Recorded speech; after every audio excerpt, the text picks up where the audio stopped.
We're going to get started. If I could have everybody grab a seat. We've got people on webcast that I want to make sure can be about their business. I'd like to welcome everybody to the 2015 annual shareholders meeting for CUI Global.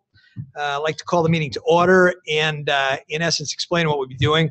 We're going to go through the results of the election and put those on the record formally. We will then move to make those formal records part of the minutes for this meeting.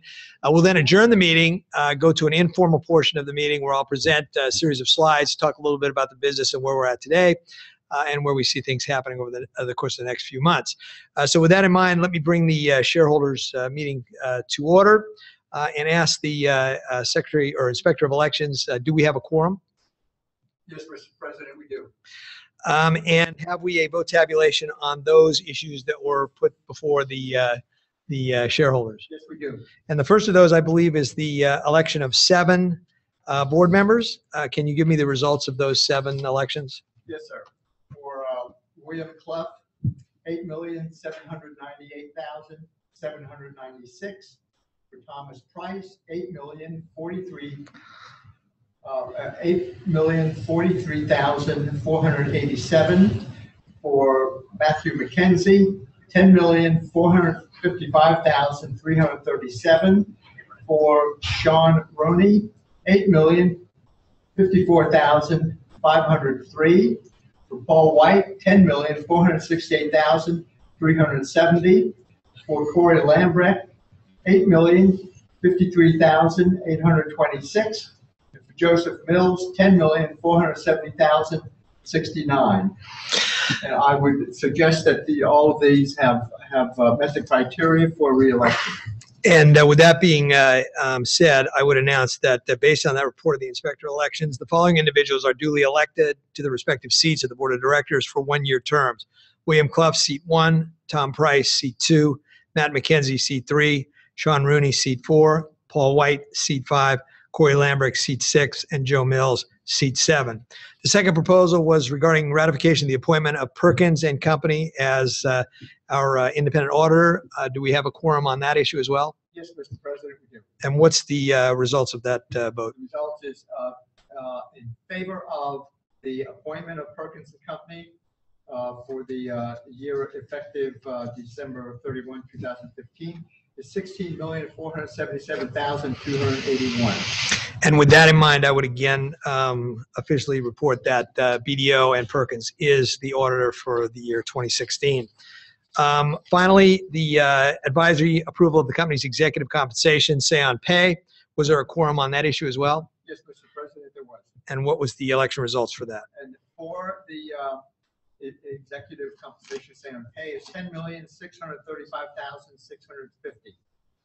And again, based on that vote, I would note that the shareholders have approved in an advisory capacity the company's executive compensation on say or pay. That being said, I do believe there's no more formal business to be had for the remainder of this meeting, so I will now adjourn the formal portion of the meeting. That being said, let me briefly run over what's happening with CUI Global and the fact that we're in a very exciting times here. We have a situation where the company is really at an inflection point. As I've mentioned on prior earnings calls, we are at a point in our history where we are seeing some of our new technologies start to really get traction in the energy industry. And I think over the next few months and couple of years, we're going to see a very dramatic result as that occurs. We look back a year ago, 2014, when I stood up in front of you, and we had a company that had 150 employees worldwide and basically 3 centers where we were based. Tualatin, where the CUI Inc. is based, CUI Japan, and then the gas business that we had in the UK, Orbital. If I go to the next slide, though, and show where we are today, it's a dramatically different company. We have over 300 employees. We have manufacturing facilities in Toronto. We have opened a North American energy division in Houston. We still have Tualatin, obviously, still have Japan, and still have Orbital. So again, the company has grown quite dynamically over the last year and is now in a position where we can deliver on some of the promises that we've made in years past. We see in CUI Canada, for example, that we've got increased revenues. We're starting to streamline operations. We're expanding the customer base and starting to see design wins in a acquisition that we made for a very, very good amount of money because the business at the time was having great difficulties. Under Novum and Solus, again, our advanced power technologies, we see increased market adoption. We're seeing an increase in our Ericsson partnership. We've now fully implemented the Architects of Modern Power, the AMP group, that is now setting standards in the industry for intelligent power. And we are, again, with the help of CUI Canada, introducing new product lines into the electronics division. As far as OGSNA, the North American operation that we opened earlier this year, we targeted sales in North America. We were able to do that. We hired recognized industry experts who have brought significant impact to what we're doing in North America. And we expect to meet or possibly exceed our 2015 sales goals of around $4 million for that division. So again, we're quite pleased with what we've seen happen in North America. As far as the gas in general, as most of you know, we have an excellent and very large opportunity in Italy. The field trials there have been successfully completed.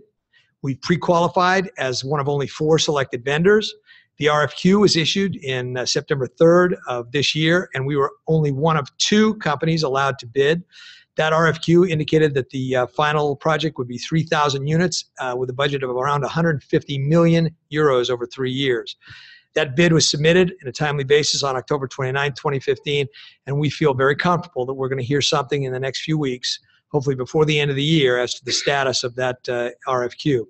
I've pictured there, for those of you who are familiar with the technology, our new devices that are going to be provided to the Italians. You'll notice that on top of the standard analyzer, there is a extension of about 4 or 5 inches. That contains the barrier that was required by NMI to make our devices now fully compliant across Europe and North America. As far as process controls is concerned, again, we're seeing a great deal of traction develop. We're seeing more adoption of our technology in the 2-stroke gas-fired compressors and in the gas-fired power generation turbines. And we think, again, that this year and into 2017, those will be big areas of growth for us.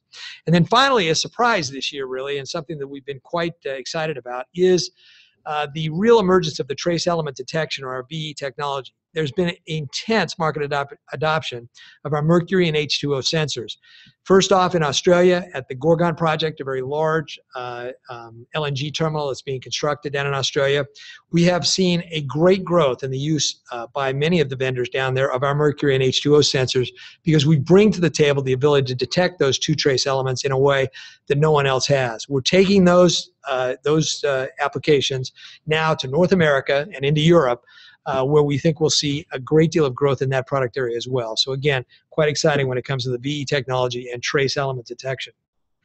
Overall, again, 2015 has been, we believe, an inflection point for us. We think that by the end of this year, you'll see some dramatic growth, but only setting us up for an even better year in 2016 and moving forward.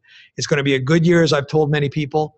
2015 is going to be a good year. We believe 2016 will be a great year. We think that we're going to accomplish a number of the goals that we've been waiting for, all of us, for many, many years. So with that being said, I want to thank all of you for your time and attention. If there are any questions, I'm happy to answer any questions. Are there any questions, comments? With that being said, I would adjourn the 2015 annual shareholders meeting. And again, thank you for your support and your continued interest. If you have questions or issues or things you'd like to talk to me about, most of you have my number. Please feel free to call. Thank you again.